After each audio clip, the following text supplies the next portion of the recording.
get Yeah, that, sister. very proud of you. Here we go. The camera also shines a light. I saw the funny expression I make when I'm shocked. I decided my clothes were frumpy, and I realized I've spent years saying it's fine on repeat. It's fine because I'm angry and don't have the words for it. It's fine because it's not worth the effort to explain. It's fine, though I might be doing my best to hold the family together while feeling overwhelmed. It's fine because that's what I've been trained to be. Fine, small, not a bother.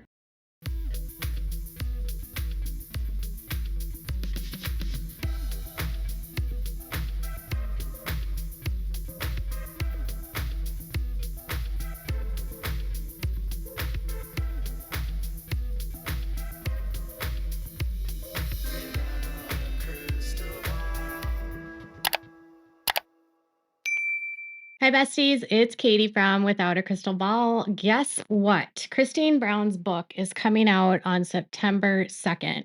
And while some of you in my comments on a daily basis are a little bit skeptical about what she's going to share in her book and whether or not she's going to dive in and give us all the gory details, what I will say about the synopsis that she just read, or the quote from the back of her book that she just read in an Instagram post, tells me that Christine Brown is deconstructing, deprogramming, realizing that the things she said on the show were based upon training that she had received, indoctrination, and the fact that she was told from a very young age to not be a bother, to be amiable, and to be okay with anything. Here's the full clip. Here we go. The camera also shines a light. I saw the funny expression I make when I'm shocked.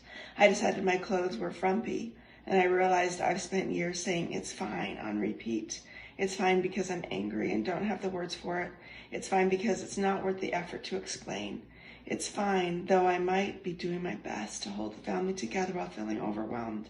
It's fine because that's what I've been trained to be. Fine, small, not a bother. I'm certain I come from a long line of women who have said it's fine. The show forced me to see that it wasn't, and maybe recognize that my ancestors had figured it out too. Strong women, all of them. Oh, Wow, gosh. that was cool. Way to go. The truth about the Brown family is that there really is only one person in the family, and that's Christine, who had the deepest ties into polygamy. And her family has it on both sides. No other member of this family, even Mary or Robin, had the deep history of polygamy. Robin's parents, her biological parents, converted to polygamy from the LDS faith. They did not grow up polygamous. So Robin and her siblings were the first ones. Mary's dad adopted the faith when she was 5. So he was not a child of polygamy. But Christine's family is the deepest rooted in the system. And those roots almost set a predetermined roadmap for what Christine would do with her life. Now, many people in the faith started to leave in the 90s, even in the 80s, as details about what was happening inside of the church that they were involved in, which was called the Apostolic United Brethren. And that exodus paved the way for many other people to leave. Christine's mom, Annie, was one of those that left, her aunt, Kristen Decker, along with many of her aunts and uncles. Christine remained true to her faith because that's how she was trained, and her father, Rex, was the son of the former prophet that was killed, Rulon Allred. But Christine's polygamy is more than just on her dad's side, Rex. It's also on her mom's side because her mom, Annie, she is a LeBaron. Her mother, Anna, and her grandfather, Florin, are from the LeBaron family. Florin was a brother of Joel, who had the sect down in Mexico, and the brother of Ervil. Now, Florin abandoned his wives, and that's how Anna ended up being swooped up and picked up by Owen Allred and became a wife of Owen Allred, who was the brother of Rulon Allred, Christine's grandfather. So Christine's maternal grandmother ended up marrying, in quotations, her great uncle Owen, or her uncle, her great uncle Owen. So Christine's deeply rooted in the system. And so for her, leaving is going to be a lot different than everyone else. Mary had a life for about 5 years before, And Mary's dad, well, she's said on the show that he had a lot of wives. A lot of those women left him, and he wasn't as successful as they like to claim. But with Christine, the Allred name is synonymous with polygamy. So when she leaves, it's a little bit different. It's different because she doesn't have a framework or an understanding outside of that system other than family members that have left. And the family members that did leave, they're told from a very early age that those people are wicked and will go to hell. And it's better that they be out there and destroyed than for you to associate with them, because the women and men that leave will be destroyed. I mean, that's what the teachings are. And Christine had a devotion to her faith. So I think my expectation here with her book is not one of she's going to start giving us details about what Kody did and what Robin did and that kind of gossip. I think it's going to be more about what it was like for her to grow up like that and then realize it was all a lie. In a way, I would view this memoir maybe in a way about similar to the way that Ginger and Jill Duggar have addressed their leaving, that concept of removing and extracting what you've learned and realizing, oh my gosh, I don't believe this anymore, and trying to figure out what the truth is. Christine's faith is very different than Jill and Ginger, but I think it's going to follow that same trajectory, because leaving polygamy isn't as simple as I don't believe this anymore, so I'm going to leave. Or it's not as simple as, well, Kody didn't give me what I want, so I'm going to leave. There's a whole system built in there to make her stay, to make her feel guilty for staying. And when she decides to leave, it really is recognizing that when she does leave and she becomes an outspoken person that says, I don't really think this works anymore, which she is now saying, that is going to in turn make her a target to individuals that are in her, from her own family and from her old church. Now, Christine has said publicly that she has had a mix of reactions when she sees people from her family or from her church, specifically those ones that are still inside. Some of them, she says, will not talk to her. They don't want anything to do with her, and they view her as an apostate, and others, she said, are more willing to accept her and willing to have a conversation with her and embracing her. And I think that's kind of consistent across the board, although they are taught in the church to not associate with the apostates.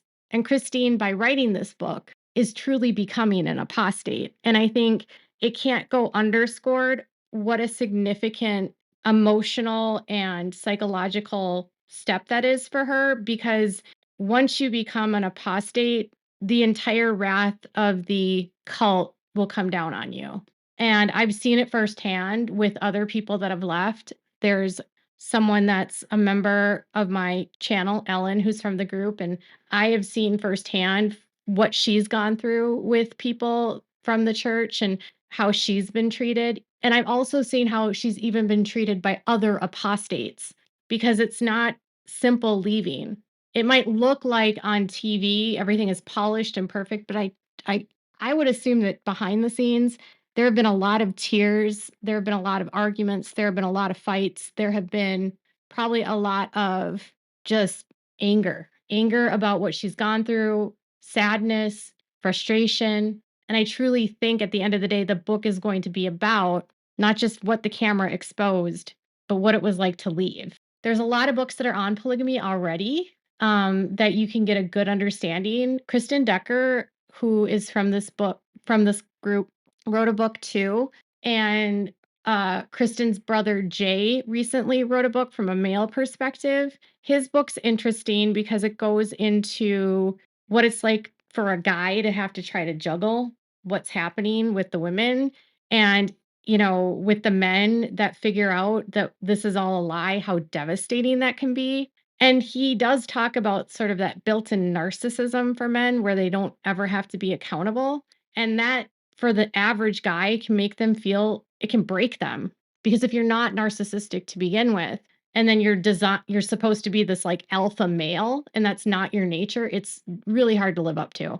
I'm not saying that her tell-all or her memoir is going to meet everyone's expectations, because I feel like when someone's on reality television, there's this expectation that they have to be as transparent as possible and really need to be able to like get into the nitty-gritty, and we're supposed to like know everything about them. And in this world, we're not entitled to know everything, right? I think the biggest part of this for me is that this is a big step for her because it's going to put her in the classification as an apostate, which is a huge for her. And she has the opportunity to be a light for other women that are still trapped inside that mindset and possibly help show a way out. She has a lot more advantages. She had the money, she had the fame, which made it easier for her to leave, but she might be able to give people courage to leave. And that to me is more than I could ask from anyone in this family.